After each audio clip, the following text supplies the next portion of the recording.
చిట్టిబాబు గారి దగ్గరికి వెళ్దాం. వరప్రసాద్ గారు ఎట్లా స్పందిస్తారండి? మైత్రి మూవీ మేకర్స్ సంస్థ అంటేనే ఒక భారీ సినిమాలకు కేర్ ఆఫ్ అడ్రస్. అటువంటి సంస్థ ఒక రకమైనటువంటి క్రైమ్లో పార్టిసిపేట్ కావడమే కాకుండా ఆర్గనైజ్డ్ క్రిమినల్స్కు ఒక రకంగా గోడలాగా నిలిచినటువంటి అంశం మనకు బహిర్గతమైంది.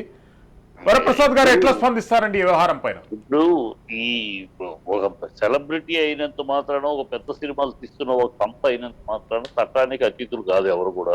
అది ఎవరైనా సరే చట్టానికి లోబడే ఉంటుంది. ఇవాళ ఈ ఫోన్ ట్యాపింగ్ అనేది ఇవాళ దీన్ని ఒక పెద్ద ఇదిగా పోతంగా చూపిస్తున్నారు. ఏదో జరిగింది. Phone tapping it's quite but natural responsibility of a state government or central government. ప్రకాశిస్తూ అడ్డుపెట్టి సెంట్రల్ గవర్నమెంట్ ఈ ఫోన్ ట్యాపింగ్ ఎందుకు ఫోన్ ట్యాపింగ్ ఇంత కొంచెం ఒక స్థితి మించి వెళ్లాల్సి వస్తుందంటే, ఇవాళ రాజకీయాల్లో కూడా క్రిమినల్స్ ఎంటర్ అయిపోయారు. రాజకీయాలు ఏమి ప్రజాసేవ అనేది పై పుట్టుకే తప్పితే ప్రతి పార్టీలలో క్రిమినల్స్ లేని పార్టీలు, క్రిమినల్స్ తోటి సంబంధాలు లేని పార్టీలు లేవు అంటే అదేమి సత్యదూరం కాదు. సో క్రిమినల్స్ ఇన్వాల్వ్ అయ్యి ఉన్న ప్లేస్ లో ఫోన్ ట్యాపింగ్ అనేది ప్రభుత్వం యొక్క విధి విధానాల్లో ఒక భాగం. ఈ ఫోన్ ట్యాపింగ్ లేకపోతే క్రిమినల్స్ పట్టుకోలేరు. ఫోన్ ట్యాపింగ్ లేకపోతే ఎక్కడైనా కుట్ర జరుగుతుందా, ఎక్కడన్నా మత కల్లోలకి పునాదులు వేస్తున్నారా, ఎక్కడన్నా ఇప్పుడు ఓవైసీ ఉన్నాడు, ఓవైసీ పెగాస్ వీళ్ళకి నేను రోహింగ్యాస్ కి లీగల్ ఎయిడ్ ఇస్తాను అని పబ్లిక్ అనౌన్స్ చేశాడు.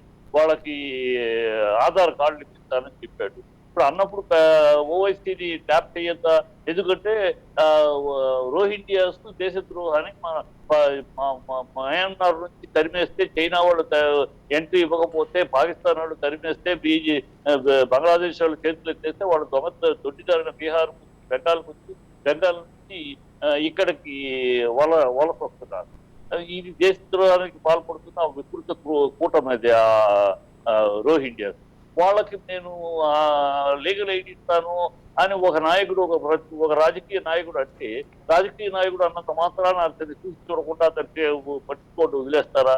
అది సామాజిక రక్షణ కోసం అవసరమైంది, దేశ రక్షణ కోసం అవసరమైంది. ఒక ఈ కల్లోలాలు సృష్టించే వాళ్ళని పసిగట్టే దానికి ఆ యంత్రాంగంలో ఒక భాగం ఫోన్ ట్యాపింగ్. ఫోన్ ట్యాపింగ్ అనేది ఇవాళ గుండె మీద చెప్పానండి కాంగ్రెస్ ప్రభుత్వం, గుండె మీద చేసుకుని చెప్పానండి రేవంత్ రెడ్డిని. ఇవాళ బట్టి విక్రమార్క ఫోన్ ట్యాప్ చేయట్లేదని కానీ ఇవాళ అంటే మీరు కొన్ని సంచలనాత్మకమైనటువంటి కథనాలు చెప్తున్నారు, వాటికి సరైనటువంటి ఆధారాలు చూపవలసిన అవసరం ఉంటుందండి. అదే అక్కడికే వస్తున్నా. ఈ చెప్పటమే కానీ ఇంతవరకు చెప్తున్నారు. వాళ్ళు వీళ్ళతో మాట్లాడారు. ఏది మాట్లాడినది, ఏం మాట్లాడింది ఒకటి రిలీజ్ చేయమనండి. ఊరినే దీన్ని అడ్డు పెట్టుకుని ప్రజల్ని డైవర్ట్ చేయడానికి, ప్రజలు వీళ్ళ ఈ ప్రభుత్వం యొక్క పాలన మీద 3 నెలలకే విసుగు చెందేశారు. ఈ విసుగు చెందేసే ప్రజలను వీళ్ళు ఇచ్చిన హామీలన్నీ ఈ లేవు, ఎలక్షన్ కూడా అంటున్నారు. ఇప్పుడు ఒక్కొక్క దానికి చేతగాని ప్రభుత్వం, చేతగాని దత్తమ్మ ప్రలాపంతో హామీలు ఇచ్చేస్తే చేయలేక వాటిని ప్రజలు ఎక్కడ ప్రశ్నిస్తారో ప్రజలను డైవర్ట్ చేయడానికి రోజుకొక వాళ్ళని అరెస్ట్ చేస్తున్నామని, వీళ్ళ మీద ఫోన్ ట్యాపింగ్ రోజుకు ఒక డ్రామా ఆడుతున్నారు. Phone tapping is an issue.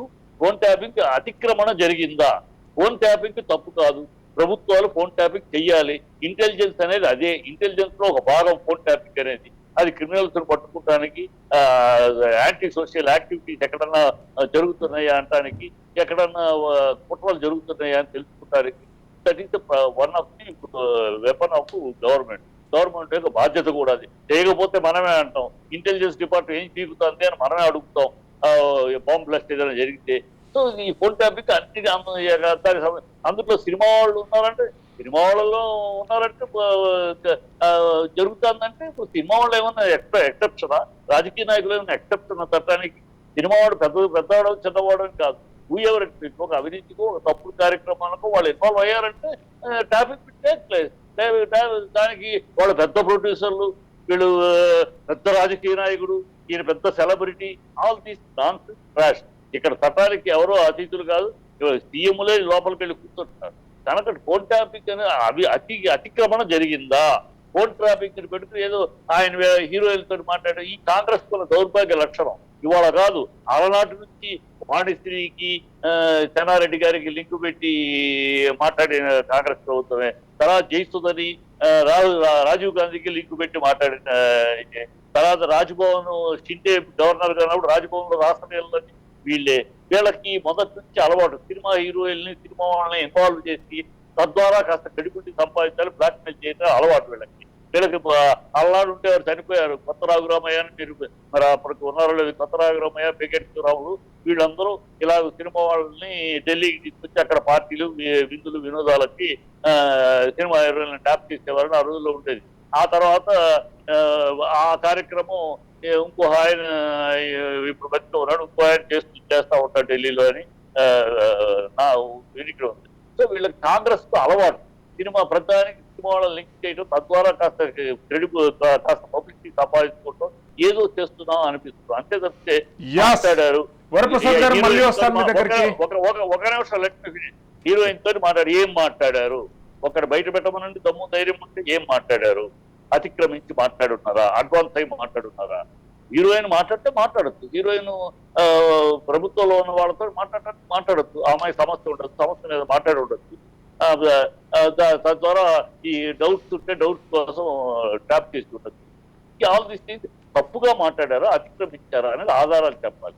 Phone tapping is a process. One of the responsibility of the government.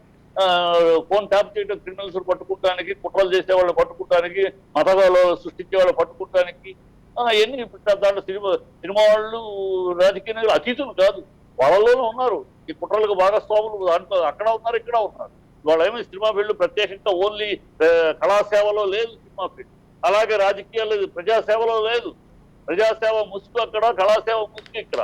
ఇక్కడంతా బ్లాక్ మనీ, డబ్బులు, ఆ దందాలు అన్ని ఉన్నాయి అన్ని చోట్ల. కనుక ఇక్కడ ఏదో వీళ్ళ సొంత పూసలు వీళ్ళ మీదకి వస్తున్నాయేంటి అనేది రాంగ్ యాటిట్యూడ్ ఆఫ్ ఆర్గ్యుమెంట్.